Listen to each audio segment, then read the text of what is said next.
Hi, my name is Shakiera, and welcome to my presentation for PYPx. I love fashion. H&M, Zara, Shein, but once I was shopping with my older sister and she said, "You're polluting the earth." I looked at her and said, "You're crazy." And she said, "You should be fast fashion free." If you're like I was and wondering what fast fashion is, then keep listening. In this presentation, I will talk about my research, action, and reflection on a global issue important to me. My essential idea was responsible fashion industries support sustainability.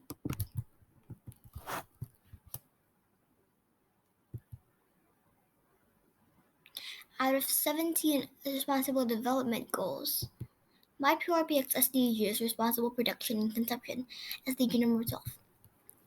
In this research project, I explored 3 lines of inquiry. Let's start. What I learned. My first big question I asked was, what is fast fashion? The key concept I focused on was form. So fast fashion is low-priced clothing, mostly based on runways, and they move quickly from design to retail stores. Now, what's so bad about fast fashion? Fast fashion is made of plastic, plastic fibers, toxic dye, and worst of all, the exploitation of underpaid workers. Guess how the workers are exploited in the fashion industry? I'll give you a second.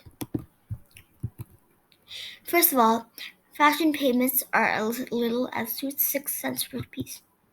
And why are the wages so small? It's because they sacrifice the workers' payments for the company's profits. An example of this is Shein, an online fast fashion retailer, and their wages for their employees are smaller than a single ant. How low are the wages, do you ask? Well, for the grand reveal, they are 4 cents or less per garment, and they have to work 18 hours a day. When I say bad, I mean bad. My key concept was function. And my second big question was, how does waste from the fashion industry pollute the planet? Now, to answer that question, I had to dig a little deeper. But from what I gathered, 92 million textile waste is created from the fashion industry. Wait, it gets worse. 21 billion pounds of waste gets dumped into landfills each year. Customers throw away their clothes in the trash after they're bored instead of donating it. Do you know a t-shirt will normally last 10 to 20 years before it falls apart? And also, new clothes from factories end up in landfills just because they have the wrong color, even though they could just have donated it. And this relates to the key concept of responsibility. And for my last big question is, how can government, companies, and customers share responsibility? Now, this was even harder to find out than the rest, but there is an answer. So there's a company named Style Theory that rents clothing instead of selling. But I want to have clothes for myself. I hear you saying, yes, I can hear thoughts. Now a good a, now a good alternative for this is to donate instead of buying. You're doing a good thing and you're helping the environment. It's a win-win.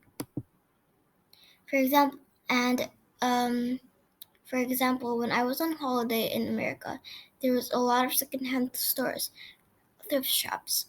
Here's one popular store called Value Village in America and Canada, and here's a popular one in Asia called Style Theory, which I already showed you. And also, another option is to donate your worn-out clothes or clothes you're bored of to charity instead of throwing them away. I'm sure people you're giving it to would really appreciate it. Plus, you're helping the environment and doing something kind. A win-win.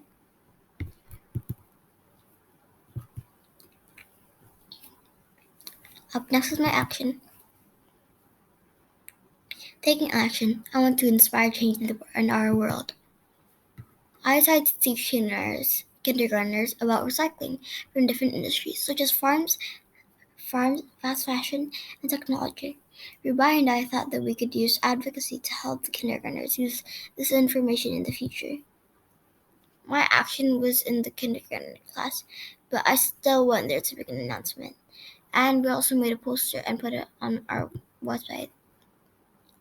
We thought of a plan with our mentor, Miss Liz, who was a kindergarten teacher, but there were too many things we wanted to do, so we had to split things into 2 days.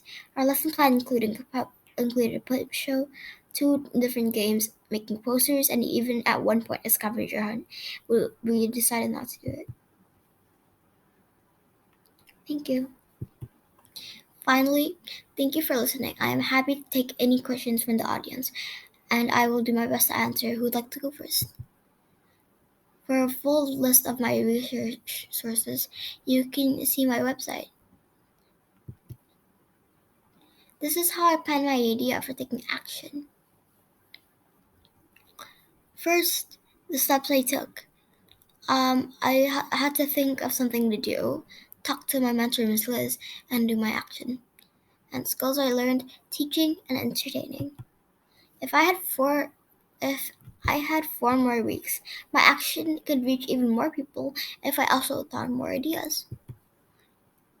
Next is my reflection. Here's my reflection on examples of how I improved and what my next goals are for my ATL skills.